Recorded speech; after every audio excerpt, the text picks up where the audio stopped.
তো নমস্কাৰ ৰাইজ, আজি শাওন মাহৰ প্ৰথমটো সোমবাৰ। মই চাগে লাকি যি আজি মই অগ্নিনাভ মন্দিৰৰ ওচৰত আছোঁ। বহুত দিনৰ পৰা আহিব ইচ্ছা আছিল, যদিও আহিব পৰা নাছিলোঁ। ৰ'ব ৰাইজ, আপোনালোকে কি ভাবছি বোলে কি বকপেট হৈছে? আজিতো শাওন মাহৰ লাষ্টতটো সোমবাৰ, এই আৰু প্ৰথম বুলি কিয় কৈছি? মানে এই ভিডিঅ'টো হৈছে শাওন মাহৰ প্ৰথম সোমবাৰে বনোৱা ভিডিঅ'।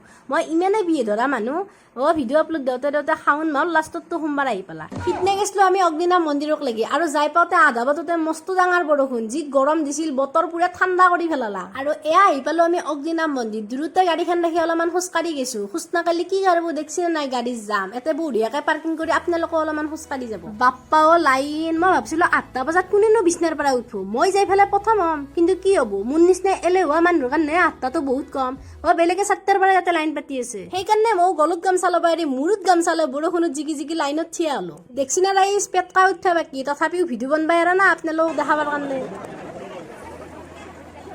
ইমান ঠেলা হেঁচা হোৱাৰো কাৰণ আছে। য'ত আগতে অগ্নিনাভ মন্দিৰটো আছিল, সেইটোৰ পৰা ভাঙি পেলাই অলপমান চাইডত পাতিছে, তাতে মানে নতুনকে বনাই আছে। সেইকাৰণে অলপমান এডজাষ্ট কৰিব লগা হৈছে, আৰু উপায় নাই। আৰু সেইটো সময়তে ৰাজহুৱা বন্তিও জ্বলাইছিল, আৰু তাতে প্ৰাৰ্থনা কৰিছিল। বিৰাট বেছি মানে মনটো ভাল লাগি গৈছিল প্ৰাৰ্থনা কৰিব পাই।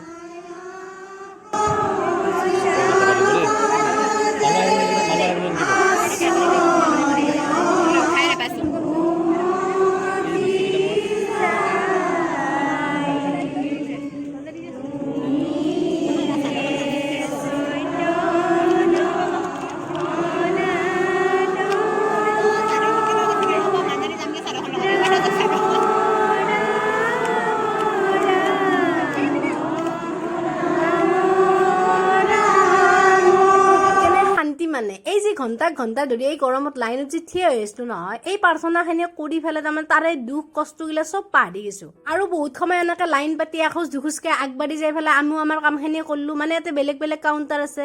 একফালে আপোনালোকক প্ৰসাদ দিব, একফালে পায়স দিব, একফালে তাৰমানে আপোনালোকে নিৰ্মালি ল'ব পাৰিব। সেনেকে বেলেগ বেলেগ লাইন ধৰি আপোনালোকে কামখিনি কৰিব লাগিব। আমিও কিবাকে এইখিনি কৰিলো ভগৱানৰ কৃপাত।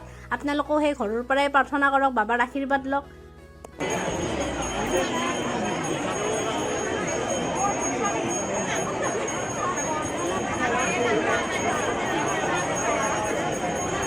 আৰু লাষ্টত নিৰ্মালি লৈ পেলাই প্ৰসাদ খাই পেলাই এই ভিডিঅ'টোৰ পৰা বিদায় ললো। বাই বাই, জয় অগ্নিনাভ বাবা।